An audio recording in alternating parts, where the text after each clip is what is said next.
bagi kita masyarakat Indonesia, berbagi itu bukan lagi sesuatu yang baru.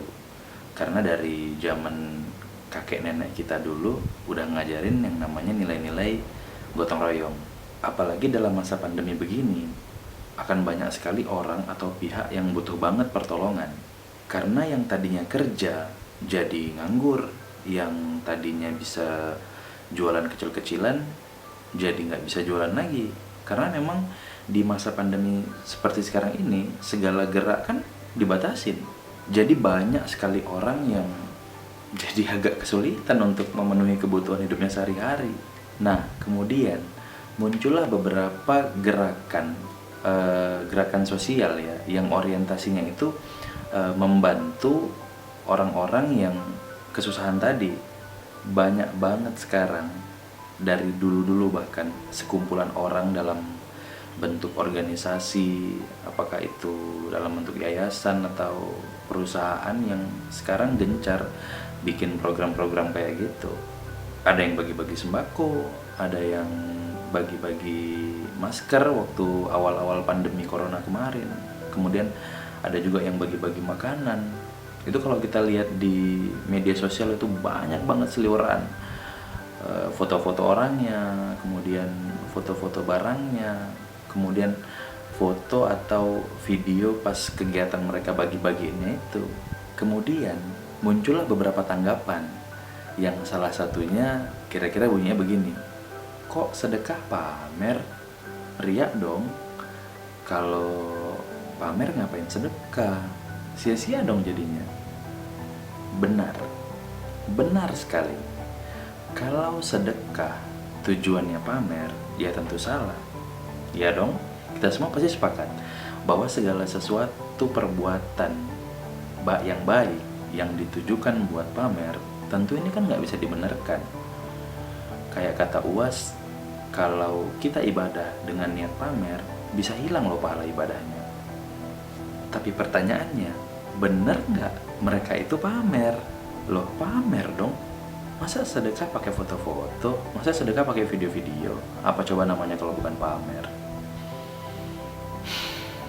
Gini deh, ada sekumpulan orang yang punya inisiatif untuk membantu atau berbagi kepada orang-orang yang dirasa kurang beruntung. Tapi permasalahannya, kekuatan mereka nggak cukup untuk mengcover jumlah orang yang mau dibantu. Jadi mereka nyari tuh orang-orang yang mau ikut nyumbang di kegiatan yang mau mereka bikin. Istilahnya nyari donatur atau membuka pintu donasi. Jadi sumbangan yang mereka bagi ini tuh bukan hanya milik sebagian orang yang punya inisiatif tadi, tapi ada titipan dari donatur-donatur yang harus mereka distribusikan. Jadi kebutuhan foto atau video yang diposting itu mungkin ditujukan untuk semacam laporan kegiatan dari mereka yang bergerak di lapangan untuk donatur yang udah nyumbang. Jadi kayak bukti bahwasanya mereka yang berinisiatif tadi itu berusaha amanah. Kalau gitu donaturnya sedekahnya nggak ikhlas dong. Masa harus pakai minta bukti foto video? Siapa sih kita ini yang bisa menilai ikhlas atau tidak ikhlasnya amalan orang lain? Kita kan nggak tahu dia ikhlas atau enggak. Kenapa kita yang tiba-tiba ngejudge bahwasanya dia tidak ikhlas, dia ikhlas? Kita nggak tahu. Oke, katakanlah dia nggak ikhlas. So how? It doesn't relate to us at all. Sama sekali loh nggak ada hubungannya sama kita. Dan bisa jadi ya, postingan foto atau video tentang sedekah itu, baik yang dilakukan perorangan atau berjamaah, apakah itu melalui buka donasi atau memang pribadi, bisa jadi postingan-postingan itu tuh jadi jalan hidayah loh untuk mereka yang belum tergerak hatinya untuk ikut berbagi. Jadi kayak semacam social campaign gitu yang secara nggak langsung bilang, come on, ayo dong kita sama-sama berbagi. Ah, tapi aku berbagi biasa aja, nggak pakai foto-foto. Iya udah, nggak apa-apa, it's good man. itu artinya kamu luar biasa gitu, kamu sungguh mulia sekali. Karena nggak semua orang yang nggak ikut program berjamaah, artinya orang yang nggak ikut sedekah berjamaah bukan berarti mereka nggak sedekah loh ya.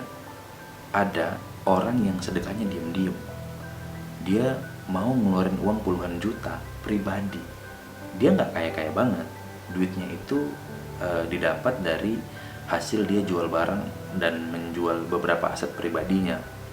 Dia cuma butuh bantuan beberapa orang untuk teknis bagi-bagiinnya, dan dia sama sekali nggak mau dipublish gitu. Nggak, jangankan ada kamera, bahkan dalam beberapa kesempatan dia pengennya orang lain yang menitipkan itu gitu. Artinya dia titipin sama orang lain supaya orang lain yang menyampaikan itu. Dia sama sekali nggak mau tampil. Ada loh orang seperti ini. Menurut aku berbagi juga nggak melulu soal uang atau soal barang ya.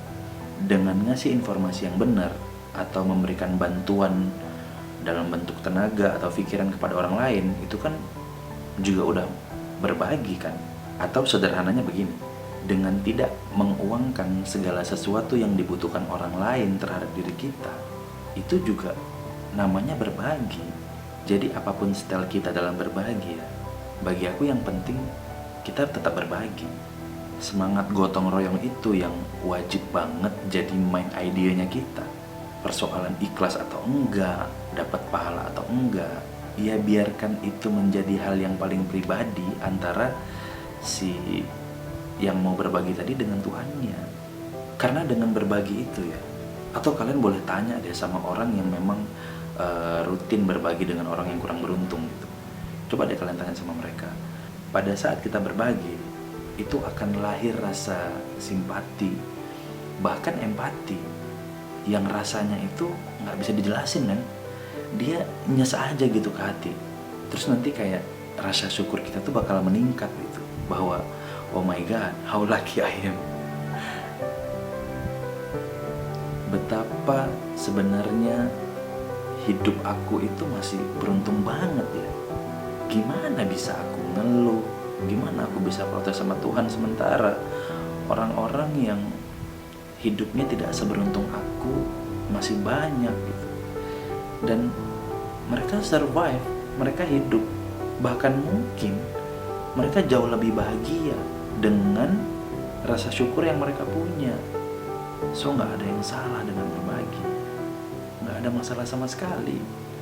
Tapi mungkin yang jadi masalah, tapi ini mungkin loh ya, mungkin yang jadi masalah adalah ketika kita cuma diam, kita cuma mikirin diri sendiri, tapi sambil terus nyinyir, ngomentarin amalan yang orang lain bikin.